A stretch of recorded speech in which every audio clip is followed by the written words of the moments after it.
alam naman natin, di ba, na pagdating sa pagbibigay ng saya at pagtulong sa kapwa, may isang pangalan na lagi nating napakikinggan. Today, we will officially welcome back ang isa sa mga well-loved at well-known personalities sa Pilipinas. At sa kanyang pagbabalik bilang kapatid natin dito sa Media Quest, we will definitely expect a lot of things that will wow us and win our hearts. Ang mas pinalakas na Media Quest will be stronger. So without further ado, welcome everyone to this partnership announcement. And now the very reason why we are here today, an icon at isa sa mga haligi ng entertainment industry dito sa Pilipinas, walang iba ang Kuya Will ng Bayan, Mr. Willie Revillame. Grabe, sobrang saya. Ang taas ng energy natin dahil sobrang ganda. Marami tayong ini-expect sa partnership na ito. At tuloy-tuloy na natin dahil pupunta na tayo sa pinaka-inaabangan nating parte ng program na to. We'll now proceed to the contract signing ceremony.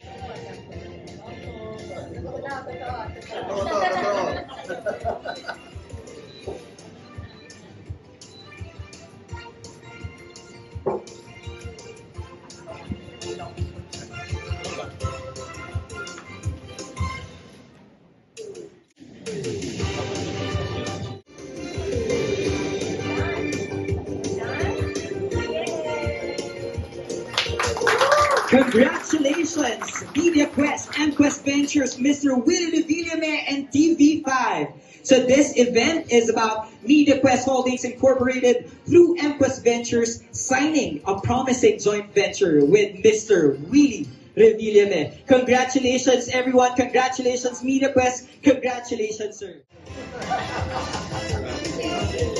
Everyone handshake though. Okay, everyone smile please. One, two. Very excited and I'm very happy for this partnership with, the one and only Mr. Willie Revillame. Full circle to for him at for us because he was actually with us in 10, 11 years ago. 2010 to 2015, 3 years yun. 3 years. ago. Okay. Willie, naging Wawa Willie, marami naging titles na show. In fact, I think, sabi ni Michelle, with the meeting, bago lahat, magandang hapon sa inyo lahat. Welcome sa TV5. Marami kapatid, di ba? Actually, ang talagang tama si ma'am, no? Ang usapan namin ni Michelle, kami-kami lang muna para lang to move on at kami si Masquido and si Sir Jano. So para makapagsimula kasi nagbe-brainstorming na kami pero wala pang signing ng contract. Ang dami ng plano, pinaayos na yung studio. Kumbaga nag-i-start kami, sabi ko ma'am, siguro para talagang makapagsimula tayo ng dire-diretso. We finish the contract and then after ito, brainstorming na tayo, isipin na natin kung ano yung gagawin. In fact, yung unang meeting lang namin ni Miss Shena, yung Shena sa kami Ma'am Jane, because of Attorney Buko. Di ba ma'am? Tapos, doon sa meeting na yun, wala pang idea kung ano gagawin. Wala talaga, totally zero. Bigla na lang, there's what you call, yung spark isa't isa eh. And then from there, nag-decision na kami na, sige, we'll do this, it's a partnership. In fact, kay Ma'am Jane, sa kanya nanggaling na, ako, all out ako sa mga ganito. Kung all out ka, sige.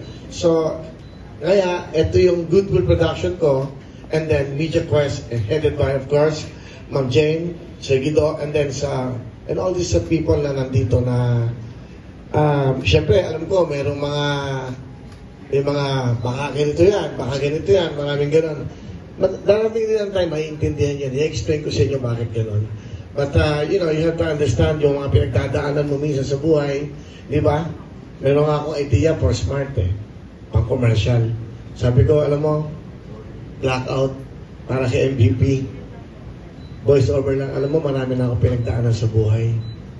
Nadadapa ako, tumatayo ako, maraming pagsubok, maraming hirap, pero may ngiti pa rin. Parang letra ng pangalan ko, W. Up, down, up, down, up. Biglang liliwanag, Pero ngayon, smart na ako. Yan lang. So, yun ang ibig ko sabihin. Kaya yung mga napika-smart, magandang commercial yun. Dapat, kaya kami lahat, smart na kami sa buong Pilipinas. And be smart sa buhay. Kasi kung di ka magiging smart, wala mangyayari sa buhay mo. You have to be smart sa buhay. Dapat tama ang pipiliin mo. Be smart. Dito sa TV5. Di ba? Yan. Thank you! Wala pa ata kami press con. I think, Miss Liana, wala. It's more of ano lang to, yung to move on. Kasi nga, nagmi-meeting kami, nagpa-brainstorming ng mga patagubos kito. Gusto ko lang magpasalamat sa inyo. Again, yung second chance. At of course, kay MVP, no? Kay Atty. Ray Espinosa, sa buo po na tumanggap sa akin. Alam ko naman na meron din pa, may doubt pa rin. But you have to understand, syempre yung mga pinagdaanan. Alam niyo naman pinagdaanan ko sa anong channel. Pero, no regrets kung ano man channel ako mapunta. Para lang ako OFW eh. Nandidestino ka sa Hong Kong, pupunta ka sa Saudi, pupunta ka sa Japan. Kung saan kami trabaho na maayos at tanggap ka, doon mo pagbubutihan. Ang sabi ko kay Ma'am Jen, kay Michelle, hindi lang yung wawawin o hindi lang yung magiging bagong programa ko ang alagaan ko. Even TV5, kung ano yung may tutulong ko sa TV5, kung ano ang mga creativity, kung ano ang mga ideas na pwede kong maitulong, kahit walang bayad, I'm willing to do that sa TV5, Mosquito. Okay? Yan. So, papaalala ko na sa mga taga-Signal, yun nga eh. Alam niyo, pag nanood kayo ng Signal, yung Channel 15, yan ang HD ng Signal, ang linaw eh. Kasi hindi, alam mo, nung nanood ako, TV5, may Channel 15 may Channel 15 sa HD ng Signal. Eh, imagine, 4 million subscribers sa Signal. So, para alam niyo, mas maliwanag yung mapapanood ang mga programa sa TV5. So, sa ating mga kababayan dyan, yung mga may Signal, and then, nakahook pa tayo sa Facebook, nawawawin na kayo, naka-off tayo, doon sa 16 million or more than almost 17 million followers na Huawei. At syempre din, sa almost 8 million na subscribers po na YouTube. Maraming salamat dahil kahit wala akong programa, nadadagdagan pa araw-araw. Hindi umaalis, hindi nang iiwan. And also, ma'am, with your respect kay MVP, gusto ko din magpasalamat sa GMA7. I hope you understand, no? Kasi nung umalis ako sa GMA7, nung napunta ako sa ibang channel, na may kontrata pa naman ako sa GMA, hindi naman ako inalis doon, iniintay yung decision ko. Kaya lang, syempre may mga decision ka sa buhay mo na may utang na loob ka, gagawin mo. Alam niyo, hindi ho nila pinagkait sa akin, hindi pinagdamot sa akin yung 24 million subscribers ng Facebook at YouTube. Kaya sa puso ko, naging kapuso naman ako. Maraming salamat sa GMA7, kay Miss Annette, para, magkakasama naman tayo sa industriya, kay Tony Dawson, kasi yung home 24 million ka, hanggang ngayon po, nasa akin kayo. Ngayon, nandito na po sa TV5, sa Kapatid Network. So maraming salamat sa lahat ng mga subscribers, of almost 17 million na yan sa Facebook, almost 8 million na yan sa YouTube. Dadagdagan pa natin yan dahil kasama na natin syempre ang Signal, kasama natin ang TV5, ang Media Quest. Lahat ng ito, sabi nga ni Mama Shena, lahat ng ito, pati PBA, pati PBL, sama-sama na tayo dito. Again, this is only the beginning. Simula pa lang ito, more than a year, wala ako. At after, makwento ko lang ma'am, para alam mo, noong 2010 to 2013, sir, nag-show ako dito. And then 2 years ako napahinga. 2015 to 2021, nasa GMA ako. Now, after 1 year, more than 1 year, eto, nagbabalik ako at no bitterness, no hatred in my heart. Marami na nasabik na kung ano-ano. Pero sa akin, wala. Natural yun, kasama sa buhay yan. Basta ang pagdating ko dito, hindi ko para sa akin. Para sa mga kababayan natin naghahanap ng saya, ligaya at pag-asa. At magiging party po ako yan dito po sa TV5. Again, hindi kami ang bida dito. Kayo, lalo-lalo nangangailangan ng saya sa buhay. Again, maraming po salamat. Maraming salamat! We will. Sobrang excited ang Kapatid Network na babalik ka sa humble home namin. And grateful din kami in advance and with your kind words that you will help grow our network and bring TV5 to even greater heights. So malapit na po. Yun na lang po yung details na share ko. Malapit na at may mga bagong co-host na discover at mabibigyan ng chance. Yung mga nangangarap maging host ng mga programa dito sa D5 at yung mga nangangarap na maging artista, pang teleserye, pang sitcom, sa lahat, abangan nyo, may magandang regalo sa inyong Media Quest. That's right. So again, sa lahat, hindi yung ito press con pa. I think that, ma'am, di ba? Hindi pa. Nag-uusap pa lang kami, nagpaplano. Pero malapit na.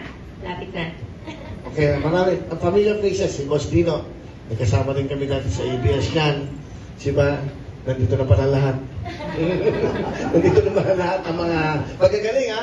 Ang magagaling, ha? Magagaling, nagkasama sa feeling. So wala akong masyadong inimbita na mga reporters pa. Pero there will be a time para sa inyo and then of course with MVP na mga kasama. Ma'am Shena, I think you should say something kasi siya yung lagi nagka-text sa akin na, ganito sir, sobrang mamahalin mo itong tanto, sobrang mahal niya itong Media Quest, sobrang mahal niya si MVP. Kaya pag nakakausap ko siya, iba yung sinasabi niya eh. It's not just for TV5, it's the whole thing. PBL, PBA, lahat kasama. Ma'am?